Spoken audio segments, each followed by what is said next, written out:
ತುಮಕೂರು ಜಿಲ್ಲೆಯ ಹಲಸು ದೇಶ ವಿದೇಶಗಳಲ್ಲಿ ಪ್ರಸಿದ್ಧಿ ಗಳಿಸಿದೆ. ಆರೋಗ್ಯಕ್ಕೆ ಅಗತ್ಯವಾದ ಪೋಷಕಾಂಶಗಳು, ರುಚಿ ಹಾಗೂ ಬಣ್ಣದಿಂದ ಕೂಡಿರುವ ಇಲ್ಲಿನ ಹಲಸಿನ ಹಣ್ಣು ಪೋಷಕಾಂಶ ಭರಿತವಾಗಿರುತ್ತದೆ. ಅದರಲ್ಲಿಯೂ ತಿಪಟೂರಿನಲ್ಲಿ ಪ್ರತಿ ರೈತನೂ ಒಂದಾದರೂ ಹಲಸಿನ ಮರ ಬೆಳೆಸಿರುವುದಾದರೂ ಆದಾಯ ಗಳಿಕೆ ಮಾತ್ರ ದೂರದ ಮಾತಾಗಿತ್ತು. ಆದರೆ ಕೃಷಿ ವಿಜ್ಞಾನ ಕೇಂದ್ರದ ತಜ್ಞರು ಹಲಸು ಬೆಳೆಗಾರರೊಂದಿಗೆ ಸಮಾಲೋಚಿಸಿ ಸಮೀಪದ ರಾಷ್ಟ್ರೀಯ ಹೆದ್ದಾರಿಯಲ್ಲಿ ತಾತ್ಕಾಲಿಕ ಮಾರಾಟ ಕೇಂದ್ರ ಸೂಚಿಸಿದ ಹಿನ್ನೆಲೆ ತುಮಕೂರು ಶಿವಮೊಗ್ಗ ರಾಷ್ಟ್ರೀಯ ಹೆದ್ದಾರಿಯ ತಿಪಟೂರು ತಾಲೂಕಿನ ಕೊನೆಹಳ್ಳಿ ಬಳಿಯ ಬಿದರೆಗುಡಿ ರಾಷ್ಟ್ರೀಯ ಹೆದ್ದಾರಿಯಲ್ಲಿ ತಾಜಾ ಹಲಸು ಮತ್ತು ಹಲಸಿನ ವಿವಿಧ ಬಗೆಯ ಉತ್ಪನ್ನಗಳ ಮಾರಾಟ ಬಿರುಸಿನಿಂದ ಸಾಗಿದೆ. ಇದರಿಂದ ಹಲಸು ಬೆಳೆಗಾರರಿಗೆ ಹಾಗೂ ಗ್ರಾಹಕರಿಗೆ ನೇರ ಮಾರಾಟದ ಪ್ರಯೋಜನವಾಗುತ್ತಿದೆ. ಜೊತೆಗೆ ಹಲಸು ಮಾರಾಟದಿಂದ ಬೆಳೆಗಾರರಿಗೆ ಆದಾಯ ದ್ವಿಗುಣವಾಗುತ್ತಿದೆ. ಸುತ್ತಮುತ್ತಲಿನ ಹಲಸು ಬೆಳೆಗಾರರು ಹೆದ್ದಾರಿಯಲ್ಲಿ ಮಾರಾಟ ಕೇಂದ್ರ ಸ್ಥಾಪಿಸಿ ಹಳದಿ, ಚಂದ್ರ ಹಲಸು, ಕೆಂಪು ಹಲಸು ಸೇರಿ ವಿವಿಧ ಬಗೆಯ ಹಲಸಿನ ರುಚಿಯನ್ನು ಜನರಿಗೆ ಪರಿಚಯಿಸುತ್ತಿದ್ದಾರೆ.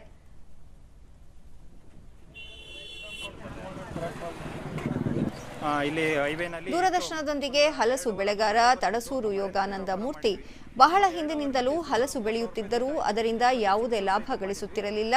ಆದರೆ ರಾಷ್ಟ್ರೀಯ ಹೆದ್ದಾರಿಯಲ್ಲಿ ಹಲಸು ಮೇಳದಲ್ಲಿ ಭಾಗವಹಿಸಿ ಮೊದಲ ಬಾರಿಗೆ ನಿರೀಕ್ಷಿತ ಆದಾಯ ದೊರೆತಿದ್ದು ಸಂತಸ ತಂದಿದೆ ಎಂದರು. ಗೊಬ್ಬರದ ನಿರ್ವಹಣೆ ಏನು ಬೇಕಿಲ್ಲ. ಒಂದು ಹಲಸಿನ ಮರದಲ್ಲಿ ಸುಮಾರು 30 ರಿಂದ 40 ಸಾವಿರ ರೂಪಾಯಿ ನನ್ನ ಪ್ರಕಾರ ಈ ವಾರದ ಕಳೆದ ವಾರ ನಾವು ನೋಡಿದ್ಕೆ ಒಂದು ಹಲಸಿನ ಮರದಿಂದ ಅವರೇಜ್ ಏನೂ ಇಲ್ಲ ಅಂತಂದ್ರೂ 30 ರಿಂದ 40 ಸಾವಿರ ರೂಪಾಯಿ ಆದಾಯ ನಾವು ನೋಡಬಹುದು. ರೈತ ಮಹಿಳೆ ನವೀನ್ ಭಾರತಿ ಕೃಷಿ ವಿಜ್ಞಾನ ಕೇಂದ್ರದಿಂದ ಹಲಸನ್ನು ವಿವಿಧ ಬಗೆಯ ಮೌಲ್ಯವರ್ಧಿತ ಉತ್ಪನ್ನಗಳಾಗಿ ಮಾಡುವ ವಿಧಾನ ಕಲಿತಿದ್ದೇನೆ. ತಾತ್ಕಾಲಿಕ ಮಾರಾಟ ಕೇಂದ್ರದಲ್ಲಿ ಹಲಸಿನ ಉತ್ಪನ್ನಗಳನ್ನು ಮಾರಾಟ ಮಾಡುತ್ತಿರುವುದರಿಂದ ಆದಾಯವು ಬರುತ್ತಿರುವುದರಿಂದ ಅನುಕೂಲವಾಗಿದೆ ಎಂದು ಹೇಳಿದರು. ಕೊಬ್ಬರಿ ಮಿಕ್ಸ್ ಮಾಡಿ ಅದನ್ನ ಮಾಡ್ತಾ ಇದ್ದೀವಿ. ಆಮೇಲೆ ಇನ್ನ ಹಣ್ಣನ್ನ ಶುಚೀಕರಿಸಿ ತಂದು ಮತ್ತೆ ಇನ್ನ ನೀಟಾಗಿ ಕಟ್ ಮಾಡಿ ಕೈಗೆ ಗ್ಲೌಸು ಮತ್ತೆ ಇನ್ನ ತಲೆ ಕ್ಯಾಪು ಎಲ್ಲ ಯೂಸ್ ಮಾಡ್ತಾ ಇದ್ದೀವಿ. ಗ್ರಾಹಕಿ ಸತ್ಯಭಾಮ ತಾಜಾ ಹಲಸು ದೊರಕುತ್ತಿದ್ದು ಉತ್ತಮ ಗುಣಮಟ್ಟದೊಂದಿಗೆ ಆರೋಗ್ಯಕರ ಹಣ್ಣು ಲಭ್ಯವಾಗುತ್ತಿದೆ. ಜೊತೆಗೆ ಹಲಸಿನ ವಿವಿಧ ಉತ್ಪನ್ನಗಳನ್ನು ಸಹ ಸವಿಯಲು ಇಲ್ಲಿ ಅವಕಾಶವಿದೆ ಎಂದರು.